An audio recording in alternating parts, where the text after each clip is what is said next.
la météo avec C3A Productions. Bonsoir, c'est un réel plaisir de vous rejoindre pour de nouvelles prévisions météo. Le week-end s'annonce doux malgré de faibles pluies qui pourront persister dans les régions de l'Est et du Sud.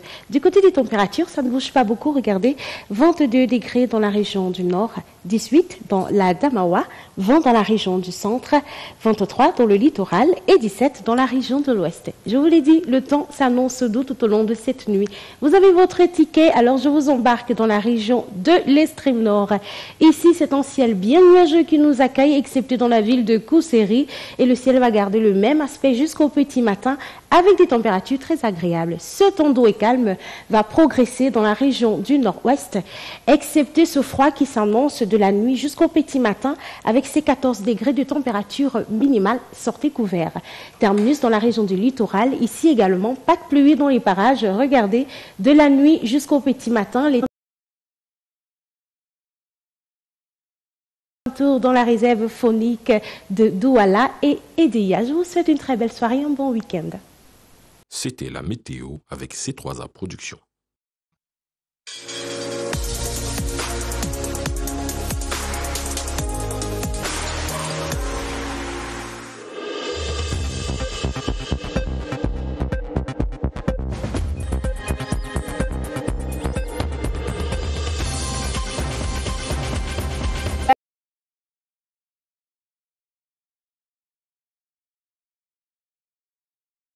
Actualité, tir groupé contre le Covid-19. Le Premier ministre, dans une déclaration cet après-midi, appelle les Camerounais et le gouvernement à jouer les supermarchés de la capitale. Ici, comme dans les autres surfaces, il faut passer par le thermoflash, porter un masque, se désinfecter les mains, idem pour les chariots de course et observer la distanciation physique devant les caisses de paiement. Une réalité vécue avec joie ce vendredi. Faire comprendre aux gens que le virus continue de circuler et donc qu'il est important de prendre des mesures de protection. Évidemment, c'est un double niveau. La responsabilité des promoteurs, des enseignes commerciales, comme cette enseigne, c'est à eux également de donner, d'expliquer, de prolonger le travail d'explication qui est fait par le gouvernement. Mais il y a aussi les usagers eux-mêmes, les consommateurs eux-mêmes. Après les supermarchés, l'action annoncée par le ministère du Commerce sera axée sur les marchés ouverts. Remobilisation générale donc, respect strict des mesures barrières, recours autant que possible au télétravail. Ce sont là quelques prescriptions du Premier ministre, chef du gouvernement. Sur très haute instruction du chef de l'État, Joseph Dione Gouté s'est exprimé cet après-midi face à la résurgence de la pandémie dans notre pays. Je vous propose de l'écouter dans son intégralité, dans cette déclaration intégrale que nous avons enregistrée pour vous. Le Premier ministre, chef du gouvernement.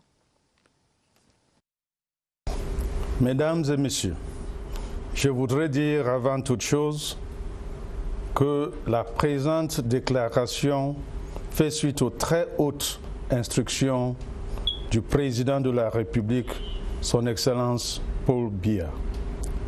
Comme vous le savez déjà, dans le cadre de la mise en œuvre de la stratégie gouvernementale de riposte, le chef de l'État a édicté le 17 mars 2020, une série de mesures de restriction visant à limiter la propagation du Covid-19 dans notre pays. Bien que contraignantes, ces restrictions ont été salutaires. Les actions mises en œuvre par le gouvernement ont permis de freiner le rythme de progression de la pandémie dans notre pays et de sauver des vies. Pour faciliter la prise en charge des patients, des unités d'isolement des personnes infectées et des centres spécialisés de traitement des malades du Covid-19 ont été ouverts. La maîtrise de la pandémie avait alors conduit le président de la République a décidé d'un assouplissement progressif de certaines mesures de restriction. C'est ainsi que le 30 avril 2020, les débits de boissons, les restaurants et les lieux de loisirs ont été autorisés à ouvrir de nouveau leurs portes au-delà de 18 heures. Les élèves des classes d'examen dans l'enseignement primaire et secondaire, ainsi que les étudiants des universités, les apprenants des centres professionnels et de grandes écoles ont pu reprendre le cours en salle dès le 1er juin 2020. Cette décision leur a permis de parachever l'année scolaire et académique 2019-2020, puis de poursuivre leur formation au titre de l'année 2020-2021 en cours. Par ailleurs, au regard des répercussions de cette pandémie sur le tissu économique et social national, le chef de l'État avait décidé d'accorder des facilités aux entreprises en difficulté et aux ménages les plus modestes. L'application de ces mesures a permis de poser les bases d'une relance de notre économie et de retrouver un certain équilibre social face à cette maladie pernicieuse. Mesdames et messieurs, en dépit des efforts accomplis pour juguler la progression du Covid-19 dans notre pays, l'on a observé ces dernières semaines un regain de la pandémie dans plusieurs de nos villes. Certes, les statistiques actualisées indiquent que 34 887 patients ont déjà été guéris de cette maladie depuis son apparition dans notre pays. Cependant, en l'espace d'une semaine, plus de 3000 nouveaux cas ont été enregistrés, faisant passer le nombre global de personnes testées positives au Covid-19 à 38 988. Sur la même période, c'est-à-dire une semaine, 37 patients sont décédés de suite de cette maladie, ce qui porte le nombre de décès à 588 au total.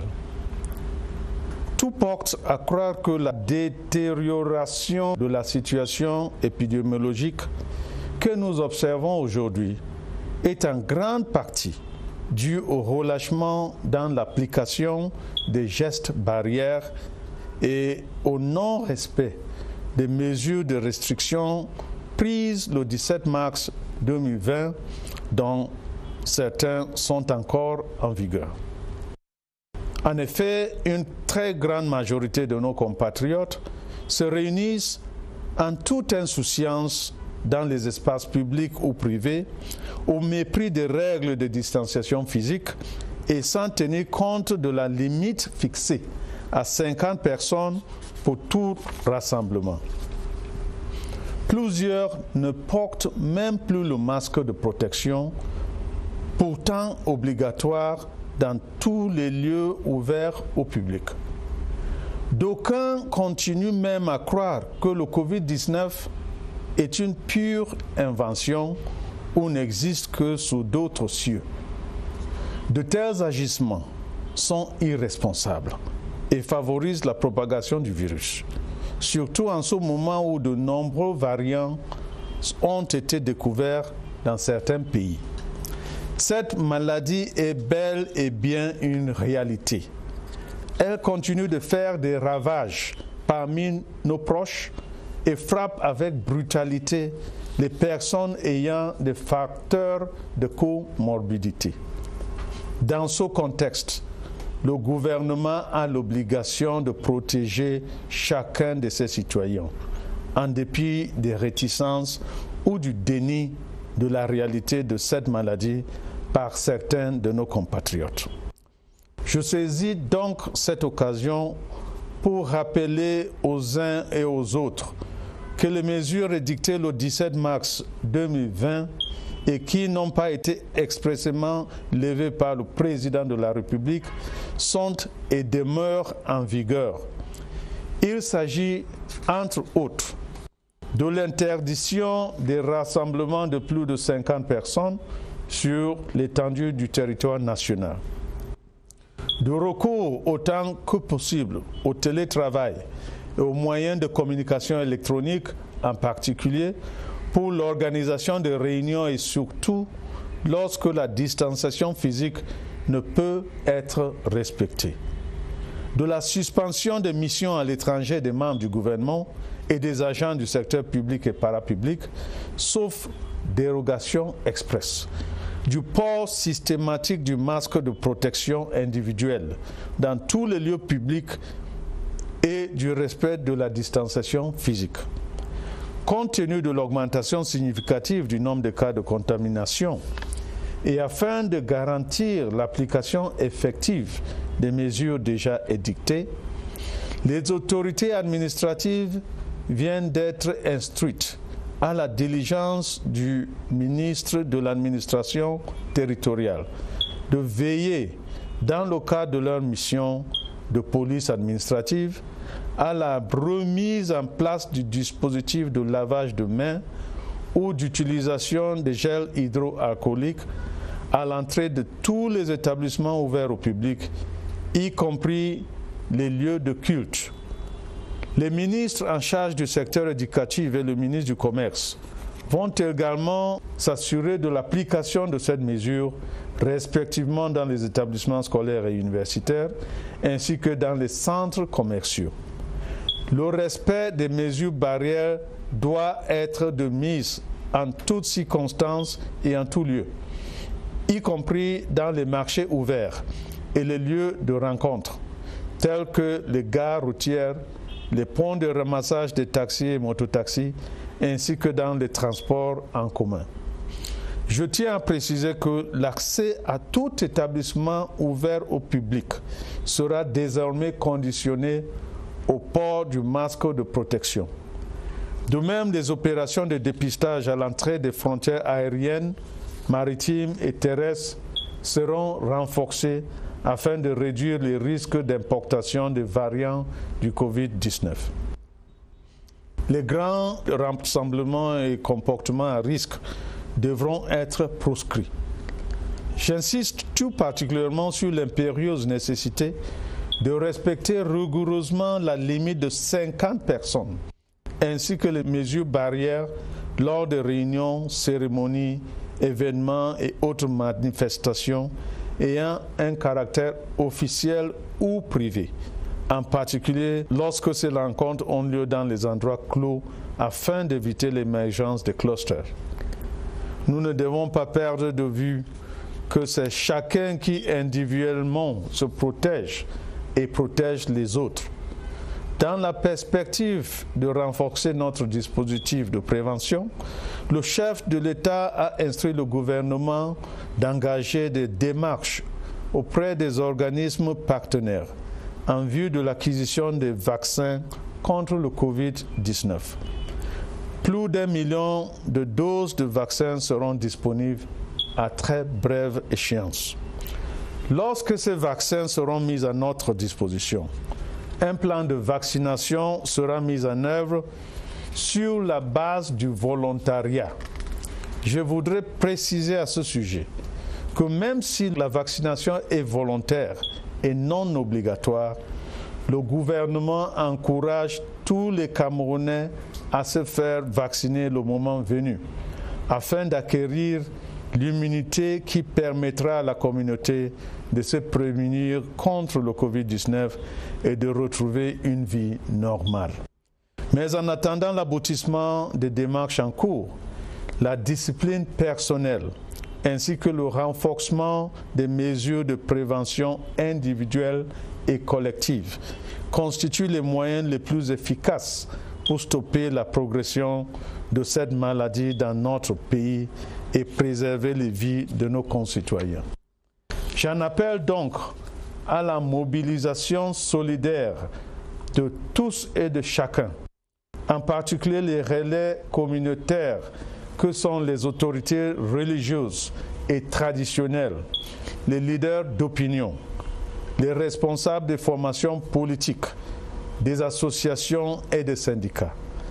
Respectons ensemble des directives constantes du chef de l'État concernant la lutte contre le Covid-19.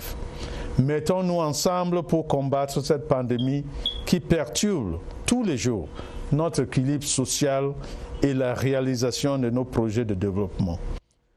Levons-nous et barrons la voie à la progression de cette maladie, en respectant les règles d'hygiène, en portant systématiquement nos masques dans tous les espaces publics, en respectant autant que possible la distanciation physique et en évitant les rassemblements populaires.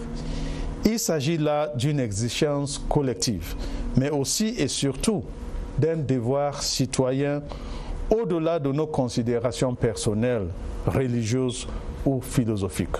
Je vous remercie.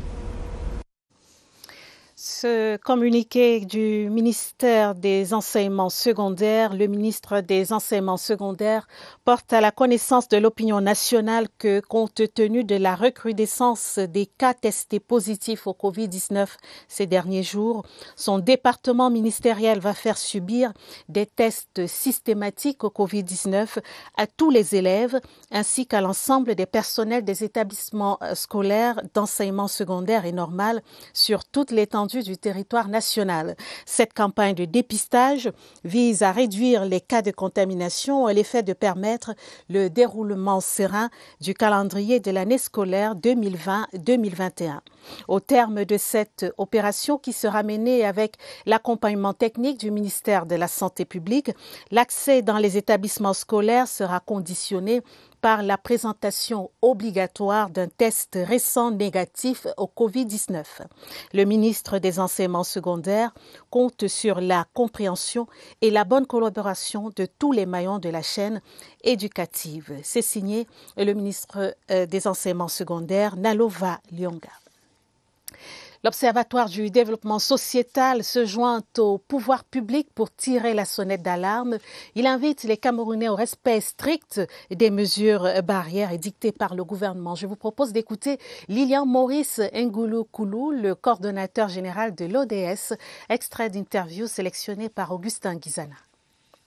Cette nouvelle flambée d'infection due, insouciant que rien ne justifie, sape malheureusement les efforts déployés par le gouvernement dans le cadre de sa politique de riposte.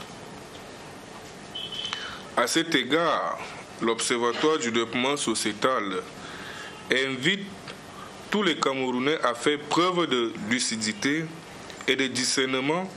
C'est d'autant plus qu'il est prouvé que le virus connaît de nombreuses mutations qui rendent plus contagieux, s'attaque désormais à des catégories. Face au fléau, la Commission nationale pour la promotion du bilinguisme et du multiculturalisme oppose une campagne nationale. Il ne s'agit nullement de censurer la liberté d'expression. Pour Peter Mafani Moussongue, celle-ci n'a de pertinence que dans le strict respect des lois et règlements de la République. Les difficultés au quotidien, les revendications, aussi pertinentes et légitimes soient-elles, ne saurait autoriser le recours à ces pratiques qui affectent négativement les rapports intercommunautaux. Dans l'agenda de la commission Moussongue, le déploiement dans les 10 régions du Cameroun, l'organisation d'un colloque national, l'élaboration des partenariats avec des acteurs intervenant sur la question. L'objectif est la consolidation d'une nation unie, intégrée, prospère, au service de son développement et de son émergence. Le ministre des Finances visitait ce vendredi le nouveau bâtiment de la Direction générale des impôts ici à Yaoundé. Louis-Paul Motazé a saisi l'occasion pour inviter ses collaborateurs à plus d'ardeur au travail. La contribution des impôts, il faut le savoir, représente plus du tiers du budget de l'État. Étienne Pascal Azegui. 4 mois après son inauguration, le ministre des Finances est revenu à l'immeuble de la Direction générale des impôts, apprécier le cadre de travail de ses collaborateurs.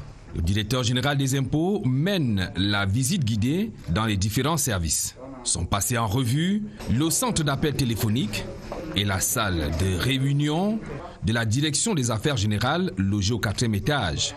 L'inspection des services des impôts au 2e niveau et les bureaux du directeur général qui se trouvent au 11e étage de l'immeuble. Louis-Paul Motazé est venu, il a vu et il apprécie. Ce que nous avons vu est tout à fait positif parce qu'ils sont bien installés. Ça m'a permis de rappeler ce qui a toujours été ma philosophie, à savoir que c'est un personnel heureux qui est productif. Nous voulons une administration fiscale performante. Notons que cet immeuble futuriste de la Direction générale des impôts, situé à la rue Fauche à Yaoundé, a été inauguré le 27 novembre 2020 par le Premier ministre chef du gouvernement, Joseph Dione Gouté. Bientôt une microfinance pour les Bayam Salam et autres travailleurs des professions libérales. C'est la grande annonce du tout premier congrès extraordinaire de l'Association des Bayam Salam du Cameroun, de la diaspora et des autres acteurs du secteur informel. Ce congrès, qui s'achève demain, était présidé par le ministre des Petites et Moyennes Entreprises. Les précisions de Sylvie Mbia. De meilleures perspectives d'épargne et d'investissement pour les Bayam Salam, artisans, éleveurs, chauffeurs de mototaxi et autres travailleurs de fonctions libérales. 1 million de membres vont nous donner 10 milliards. Et après, l'État aussi va comprendre que nous sommes sérieux. Essayons d'abord de commencer, innover, initier. Après, l'État vient. C'est ce qu'il faut retenir entre autres du tout premier congrès extraordinaire de l'Association des Bayam Salam du Cameroun, de la diaspora et les autres acteurs du secteur informel. Tout le réseau national et la diaspora s'est fortement mobilisé pour l'occasion. Une initiative citoyenne saluée par le gouvernement. À l'occasion de cet atelier qui porte justement sur le développement inclusif, il sera possible de poursuivre la réflexion, mais surtout de vulgariser les instruments d'insertion et d'une meilleure migration du secteur informel vers le formel. L'idée est de recueillir tous les avis et autres contributions pour l'avenir de l'ASBI. L'urgence pour l'heure est de trouver des stratégies de relance des activités en période de pandémie. J-3 avant la journée internationale de la femme. À quelques heures de l'événement, l'heure est à la réflexion. L'épanouissement des femmes de la Chambre d'agriculture, des pêches, de l'élevage et des forêts au centre des activités en prélude à cette célébration. Après des séances d'exercice physique, les femmes de cette chambre consulaire ont été édifiées sur l'impact du Covid-19 sur la vie socio-économique. Alvin Gizalzi. Une séance de remise en forme, un rituel ici à la Chambre d'agriculture, des pêches, de l'élevage et des forêts du Cameroun. Cette fois, l'exercice rentre tout de même dans le cadre des manifestations de la Journée internationale de la femme. Les dames de la CAPEF l'ont compris. Il faut mener une activité sportive pour se sentir à l'aise et pour combattre le Covid, pourquoi pas, et d'autres maladies. Du sport à la santé, le pas est vite franchi. Le docteur Jean-Calvin Bekono, en service au centre d'animation sociale et sanitaire de Kondongo, édifie l'assistance sur l'actualité brûlante. On se rend compte qu'il y a la deuxième vague du coronavirus qui fait les ravages partout. Donc c'est pour ça qu'on a appelé un spécialiste qui peut nous donner un peu de lumière sur ça. Le leadership féminin pour un futur sans Covid-19 à la Chambre d'agriculture, les dames sont bien préparées maintenant. Nécrologie, le secrétaire général du ministère de l'administration territoriale entamait ce vendredi son dernier voyage pour l'éternité. La levée de corps de Pierre Essomba a eu lieu ce vendredi à la morgue de l'hôpital général de Yaoundé en présence de plusieurs membres du gouvernement. Jean-Pierre Congé. Pour l'entame de son dernier voyage, Pierre Essomba, l'une des pierres angulaires de la muraille minate de ces 21 dernières années, a drainé du bon monde à la morgue de l'hôpital général de Yaoundé. Plusieurs membres du gouvernement, dont le patron du MINAT Paul Atangandji, le MINDEF, le DGSN, des directeurs généraux de sociétés, des autorités administratives et autres hauts responsables de l'administration publique. À ces personnalités s'est jointe une foule d'anonymes, amis, collègues, parents et connaissances qui n'ont pas pu accéder à la mort du fait des contraintes liées à la crise sanitaire. Dans le recueillement et la dignité, tous sont venus témoigner leur attachement à cet homme humble qui pendant 11 ans a été secrétaire général du MINAT après avoir passé 10 ans à la tête de la division des affaires juridiques et du contentieux du dit ministère. À la messe qui s'en est suivie à la cathédrale Notre-Dame des Victoires de Yaoundé, Monseigneur Jean Barga a également exalté la simplicité et l'humilité du défunt avant de recommander l'âme de ce travailleur acharné et dévoué à l'Éternel. Pierre Essomba sera conduit à sa dernière demeure ce samedi 6 mars 2021 à Kolbiyen, dans la Mefou et à Kono. Hommage également à un consultant des questions économiques fauché le 9 février par une longue maladie. La dépouille du docteur Ariel Nietedem était levée hier jeudi ici à Yaoundé. Il sera inhumé ce week-end dans la Menoie, région de l'Ouest.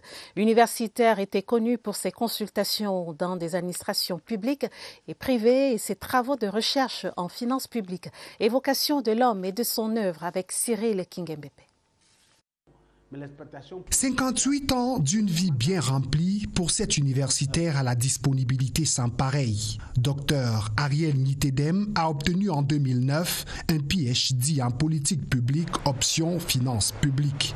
Il a été fauché par une maladie qui, au dire de son épouse, a finalement eu raison de lui. Enseignant des universités, ses passages à l'ICA, l'ENAM, l'Université de Yaoundé 2, l'Université de Bamenda, à l'École nationale supérieure polytechnique et dans bien d'autres instituts privés d'enseignement supérieur font de lui un consultant fortement sollicité. À la CRTV, il aura conduit en 2017, à la tête d'autres experts, les travaux du plan stratégique 2018-2020, le ministère de l'économie, le ministère de l'eau, celui de l'environnement et d'autres administrations publiques et privées ont profité des éclairages du docteur Ariel Nietedem. Chef d'une grande famille, cet originaire de la Menoie dans la région de l'Ouest sera inhumé samedi à Fosson Twenche par Fongotongo Chang. Adieu, docteur Ariel Nietedem. Les condoléances du 20h30 aux familles durement éprouvées.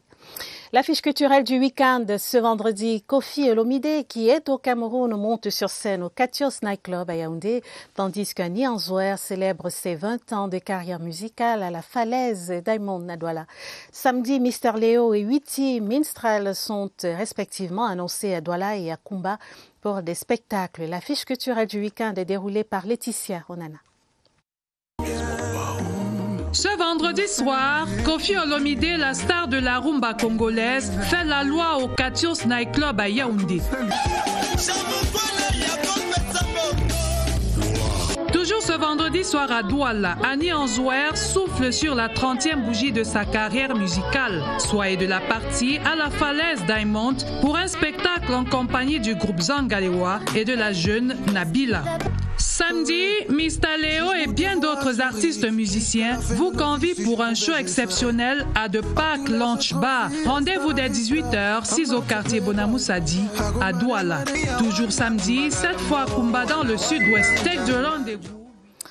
Alors, quelques soucis avec ce reportage. Nous y reviendrons dans nos prochaines éditions d'information. Et puis, Annie Anzouer, cette petite correction, Annie Anzouer, c'est bien 30 ans de carrière musicale célébrée donc ce week-end. En sport, volleyball, CAN féminine U18 au Nigeria, le Cameroun rentre en force dans la compétition en dominant le Nigeria, pays hôte, sur le score sans appel de 3-7-0. C'était ce soir à Abuja. Devant le haut-commissaire du Cameroun au Nigeria, les Jeunes Lions effectuent leur deuxième sortie demain à 19h face au Ghana. Cette compétition est qualificative pour la Coupe du Monde de cette catégorie. Championnat de football professionnel Ligue 1 à présent, suite de la première journée ce samedi et dimanche à travers les stades du pays. Un rappel, PWD de Bamenda a pris le dessus sur UFoot le week-end dernier en match inaugural de la saison sur le score d'1-0.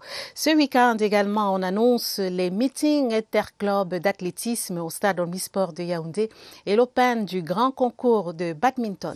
Joseph Gouet-Amandin présente la fiche sportive du week-end. Ce week-end à Yaoundé, au Palais Polyvalent des Sports, l'Open du Grand Concours, ce samedi et dimanche, est un tournoi qui prépare des athlètes pour des grandes compétitions à venir. Pendant 2 jours, la fédération s'attelera à retenir les meilleurs de la discipline. En athlétisme, plusieurs épreuves rassemblent des compétiteurs sur la piste du stade Amadou Ahidjo.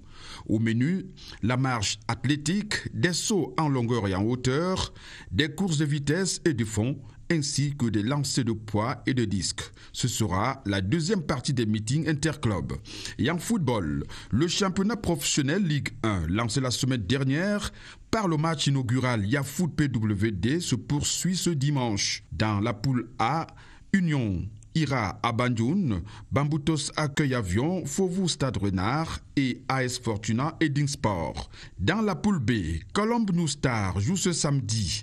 Et puis dimanche, Panthère UMS, Young Sport Académie TKC et Canon de Yaoundé, Astre de Douala. Et c'est la fin de ce journal, une édition préparée avec la collaboration de Joël Igor Abanda, Rosine Manga et Salomé Tiamaona. Prochain rendez-vous avec l'information à minuit. Merci de votre aimable attention. Très belle soirée à tous. À demain, 20h30. Bonsoir.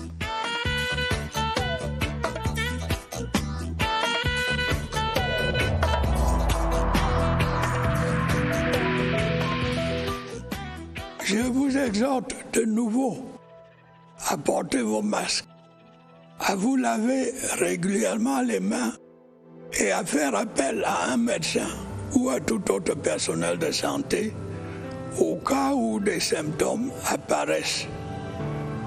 C'est le seul moyen de préserver les vies et de freiner la propagation du virus.